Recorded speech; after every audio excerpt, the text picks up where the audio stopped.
guys, welcome back to the Weeb Corner. We're back here again with another deck profile. I know I've been gone for a little while, but just kind of figuring out the meta, figuring out what I wanted to play. I ultimately decided on Shenron Gogeta Kaioken, I guess you could call it.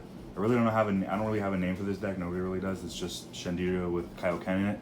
I'm gonna go ahead and go over the cards we run and the choices and the overall strategy of the deck as well, because it's a little bit different from regular Shengeta. So first off, let's go ahead and go over the leader. I know this is pretty much like the same leader that you'd use for regular Shengeta, but just in case anybody doesn't know, you're playing the Dragon Ball Shenron leader.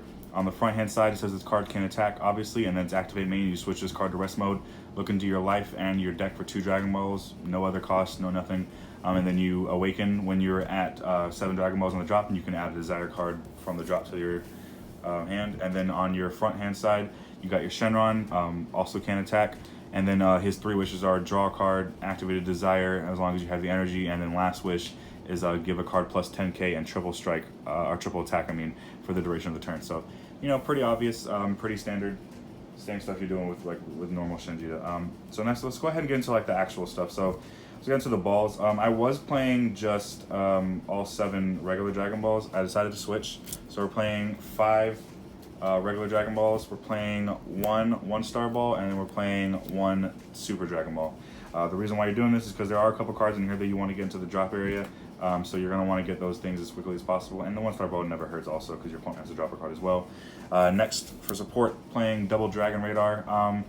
You could up this to 3 if you'd like to. There are a couple cards you could like take out and up things to 3. Dragon Radar is one of the ones I considered, but ultimately 2 is fine to me. Like, I see it every once in a while. It's not a completely necessary. You usually draw into the pieces that you need to pretty frequently. Next thing is 3 World Peace. This is something I actually am thinking about upping to 4. The only thing is that I haven't seen an actual need to do that. I always kind of just have it in my hand whenever I need to somehow. And I always end up activating it whenever it needs to be activated. So I can make a case for it. I can see you making a case for it to going up to 4, but not 100% necessary. Last thing, for our extra cards at least, is going to be 4 Objection. This is absolutely mandatory. You cannot cut this to any lower than 4. If you could play 6, you would. So yeah, so that's it for the extra cards. Pretty standard lineup for regular Shenron builds. You can try and experiment with only running 7 0 drop Dragon Balls, but I don't know how that's going to go. It's entirely up to you. So next, let's go ahead and talk about our defense cards, I guess you could say. 4 Bean, pretty standard. All of these cards are pretty standard in this build so far for super combos. And then for our negates, we're actually running 2 Power Burst, and then we're running 4 Whis. Now, in the side deck, I do have a little bit like a small yellow engine to be able to run Flying Nimbus. The reason why you want to do that is because this deck is really has a really hard time with aggro. It has a really hard time with things like U6 Kaba. What else? U6 Kaba and Toa. Toa's not really much of an aggro based deck. Like, there is some aggro in there. It's mainly control. But Toa's main thing is that they're able to rip a keyword skill off your cards. But that yellow package with Flying Nimbus is really going to help you against Kaba, because like I said, this deck is not really that great against aggro, and you do want to keep your life a little high for Kaioken Goku. Those are at a decent amount so you can actually use this effect more than once. So that's why we're running a pretty high defensive package. I thought about running like maybe a little bit more negates, but I really don't think you need more than these. All you need to do is hold on to these. You can let your life get down to about, I would say, 5, and then at that point you need to start negating and making sure that you don't go below 5, because then you're gonna bring out Gogeta 7, take a life, you'll be at 4, and then you can rip 3 cards out of your opponent's hand with Kaioken. And because Gogeta 7 makes them shuffle back and draw back 3 cards, the next turn when you bring out Kaioken, they're probably only going to have somewhere between 4 and 6 cards in their hand in the first place. So ripping out 3, it's actually pretty good. So let's go ahead and get these out of the way. Now we can actually talk about the important stuff, the battle cards. So we're going to start from lowest to highest. So we're running 2 Porunga, and then we're also running 2 Shenron. These are another one of those cards that I could see you making a case for upping or lowering either one of them depending on the matchup. If you think you could need 3 Shenrons and only 1 Porunga, or maybe you want to take out like a different card and do 3 Shenrons and 2 Porungas, I completely understand that. Shenron's a very important card. Honestly, if you don't have Shenron Figure of Majesty on board, then you really should not be going for game just yet, because you need to be able to give your Gogeta or your Kaioken crit in order to secure the victory.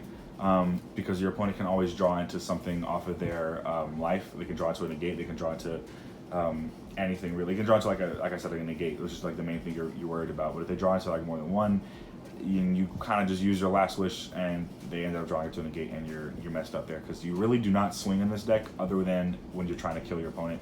There's really no other time that you're swinging in this deck. Next, we're going to be playing 3 at all cost Vegeta. Still a staple in this deck. I have not used him very much. I did just recently go to locals last night, and I went undefeated. So it was needless to say, it was a fantastic time. But at all costs really did not do much. I charged him majority of the time. I did play him every once in a while, so like they get that draw and untap off of World Peace, and then I did use him to combo Kaioken Goku into the drop area, because that's where you wanted to get him at, is so that you can put him in the drop area and then get him out with World Peace. So he's good. He's like your smaller win condition. If you're able to, if your opponent gets you to a position where you can't play Kaioken for some reason, or you can't play Gogeta 7 for some reason, but you have the life to be able to activate Vegeta's ability, he can just as easily win you the game as well, because then you can just bring him out, pop a battle card, take 2 life, pop a battle card, and then depending on how much energy you have, he'll raise his power by that. You can usually get to 7 energy in this deck by turn 5, because you're activating at least 2 objections, or that or another card I'll show you guys in just a second. And then once you do that, he should be at about 40 to 50k base. Triple attack, triple strike. You give him triple attack with your last wish, and then you can apply crit to him with Shenron. Do the same thing pretty much, and win match that way, as long as they don't really have that many negates or anything in their hand. It's not as safe as a win condition, but it's still there. The next card you're going to be running, a little bit of a nice little tech, is 4 of Whis, the Resting Attendant. So his auto is that when you play this card, you add 1 card from the top of your energy to your, 1 card from the top of your deck to your energy. Fantastic ability, helps you ramp. I charge him 99% of the time, or I would say 99, maybe like 80% of the time I charge him.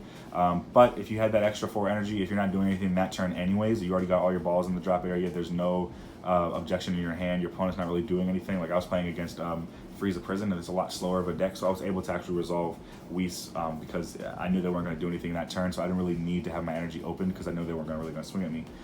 So Whis is really good to help you get your energy up. Next, we're going to be running 3 of the Ultimate Fusion Gogeta. This is just a little tech card. He's good for energy. I do charge him quite often. I have brought him out a few times because he's also a really good way to poke. If you're able to get him and Shenron on board, I'd recommend getting Shenron on board for any of your cards, by the way, because giving them crit is like the main thing. You really don't want to give your opponent too much advantage in this deck. You really want them to take crit damage only when you're swinging at them, so that they can't get any extra cards, and they have to take that crit. They have to take that life, that life damage, and there's nothing they can do about it. So I really recommend not swinging unless you have Shenron on board with the ability to give somebody crit. But Ultimate Fusion Gogeta is a fantastic card. Draw 2, put 2 cards on your opponent's side of the field to the bottom of the deck. Fantastic utility. You bring them out if you really need to. If your opponent has some stuff on the board you need to get rid of, Gogeta. He's also a good bait as well if you like to do that. All these cards are pretty good bait for your main boys. We're going to play 1 Scientist Fu. I did bring him out once against my opponent. It did really well. I had Gogeta 7 on the board already, brought out Fu, activated Shenron and Gogeta's ability, and I'm sorry, both of the Shenron's ability, your leader and Figure of Majesty, on Gogeta to give him triple attack and crit. And then with Fu on the board, your opponent can't really negate, so it doesn't really matter. He really didn't even need the crit. Honestly, I just wanted to give him that plus 5k that Shenron also gives. So yeah, if you can bring out Fu, really, really good. Just make sure you don't bring him out till after you activate Last Wish, because if you bring out Fu, you're going to send everything to the warp, including the balls, and you're not going to be able to activate Last Wish. So make sure you activate Last Wish first, and then bring out Fu. That way that you know that it'll go off, because otherwise it won't. Second to lastly, the main man himself, Gogeta. Really nothing else to say there. He's a fantastic card. He's Gogeta, pretty self-explanatory. And then the MVP of the deck, honestly, I'm sorry to everybody else who's been playing Shengeta.